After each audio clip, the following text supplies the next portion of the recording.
So good Shabbos, everybody. As you heard today, we read Parashat Vayetchanan.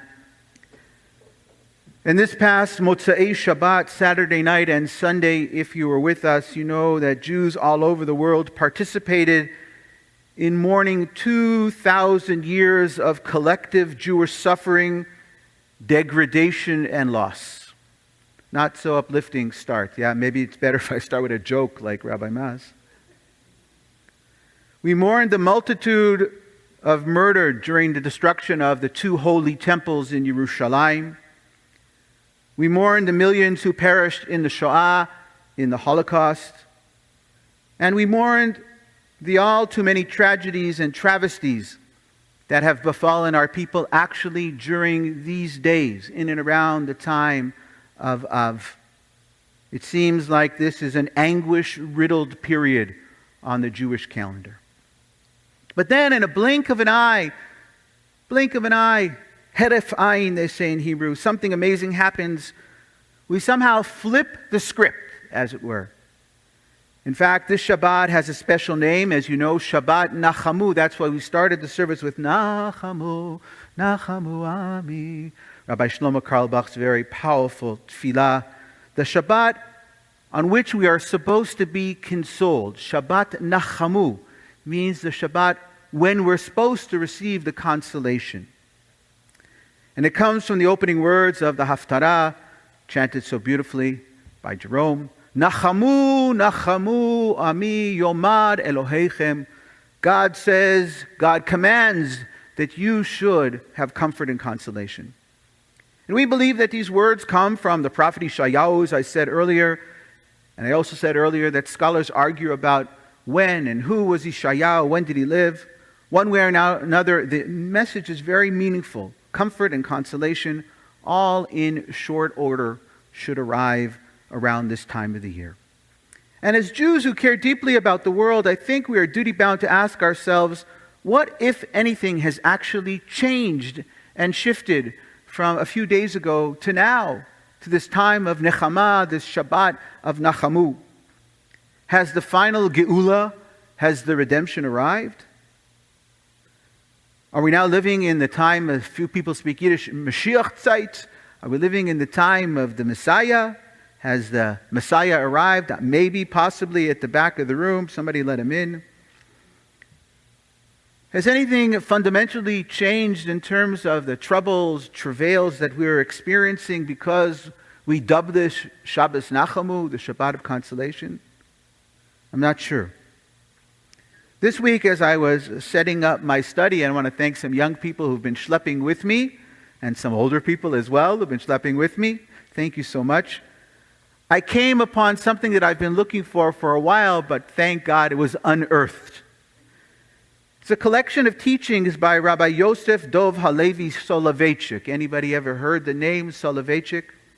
You probably know him just as the Rav, the quintessential rabbi, who of course is probably the most important contemporary modern Orthodox, or that sounds like an oxymoron, how about moderately Orthodox rabbi and teacher.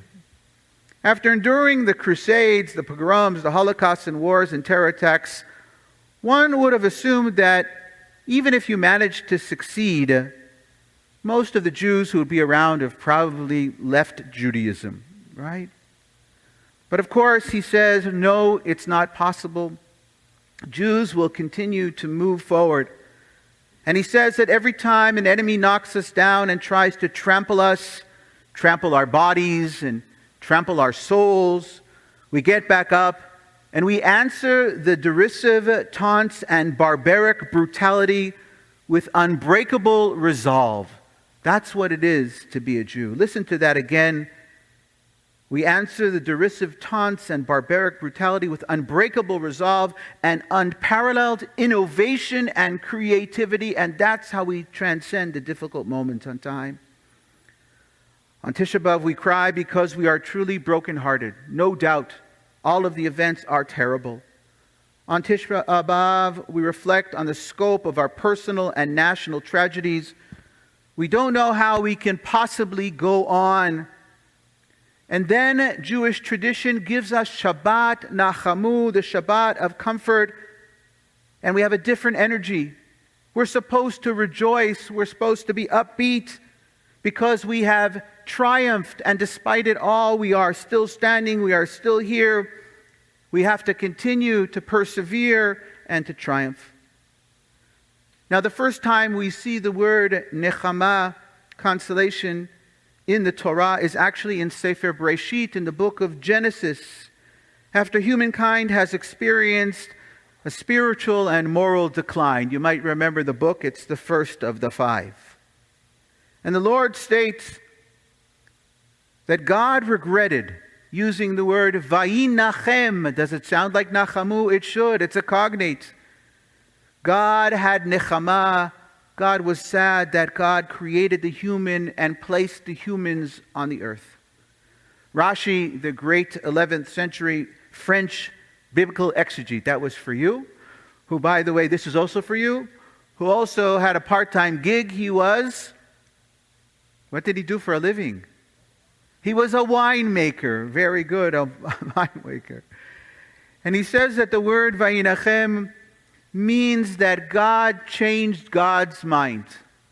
Now, I don't know about the rest of you, but theologically, isn't that a complicated idea that God changes God's mind? God experienced, maybe not. God experienced a change of heart. God had high hopes and dreams and aspirations for humanity when God first created us. But then, Vayinachem, God regrets, has a change of heart, a change of perspective. God is no longer proud of the human. God is disappointed, and God is let down. God must change God's perspective and view of humanity. God must accept our frailties, the frailties of the creations that God made. God must accept our human limitations, our shortcomings, our failures. But God still knows something that we know now, and that's why we have Shabbat Nachamu. Because we know that despite all of the mistakes, the flaws and foibles, the mistakes that we're going to make, the trespasses that we're going to be involved with, we understand that Nechama is available. But Nechama does not mean consolation or comfort. Nechama means a change of perspective, a change of orientation. There are challenges that appear to be overwhelming, and there are many of them.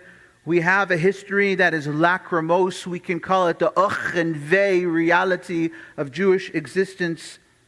These tragic realities are real. We have felt them on our skins. We have felt them in our bodies.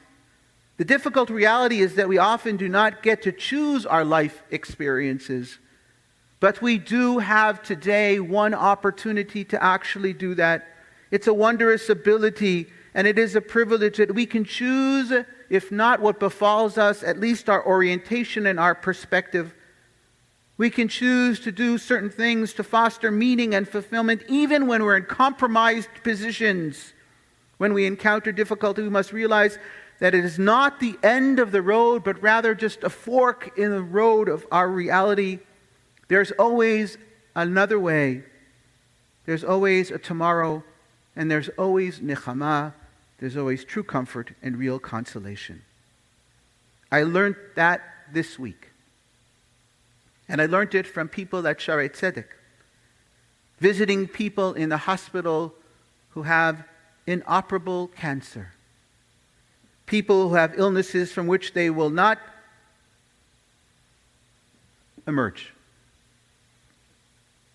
And yet, as I sat in the hospital holding their hands, they said to me, "Don't worry, Rabbi. It'll be okay." True nechama, true comfort and consolation, is not that everything is going to be perfect. It's not that everybody's going to be healed miraculously. Real nechama occurs as a result of shift of thinking, of shift of perspective. True nechama comes when we realize that the sun will rise tomorrow, no matter how dark it might appear at this moment in time. True nechama is experienced when we realize that we have the ability to get up, dust ourselves off, and trek ahead in order to make impactful differences in the lives of the people around us in our community and beyond. And this, my friends, is why Shabbat Nachamu is so profound. It allows for us to go from feeling helpless, despondent, and broken to realizing that though life is far from perfect, we have the ability to choose to live meaningful lives. We can choose to contribute to our people's special destiny, and we can choose to sanctify the name of God through our chosen attitudes, actions, and behaviors. There is a wonderful story, and again, at my own expense.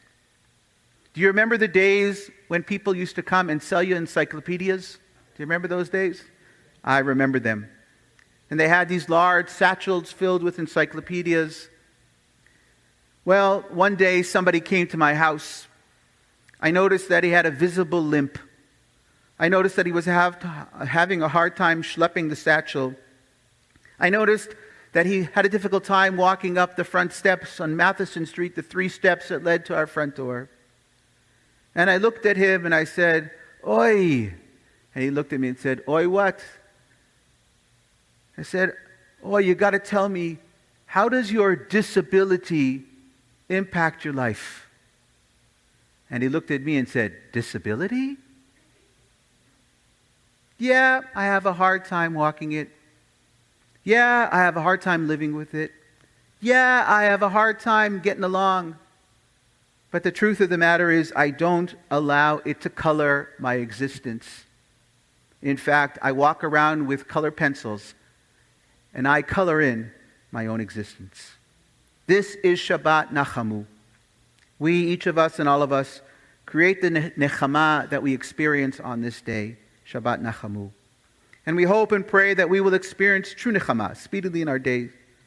But until that great day arrives, Yemot HaMashiach, the times of the Messiah, let us try on a personal level and a national level to bring about nechama, comfort and consolation, with our positivity, with our fostering a sense of creativity, and with underlying all that we do with rachmanis, with patience and sensitivity.